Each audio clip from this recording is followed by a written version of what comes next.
Dave the Doberman Apolinario ng Pilipinas versus Gideon Buthelezi, ang kampiyon ng Africa. Grabe, ang tindi ng Doberman ng Pilipinas. Winasak ang African champion sa loob lang ng isang round. Tara at ating panoorin ang highlights ng laban na ito, mga idolo. At kung paano kinain ng buo ang African champion. At naganap po ang laban noong July 29, 2022 sa International Convention Center, East London, South Africa.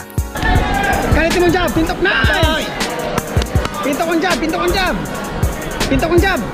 Oh, nice! Di kabot na si mo, di kabot! Dugay lang, dugay man! Laro lang! Oh! Ela ko yan sa kyod!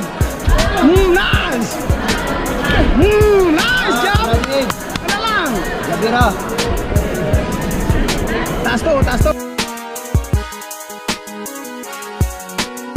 Finish him!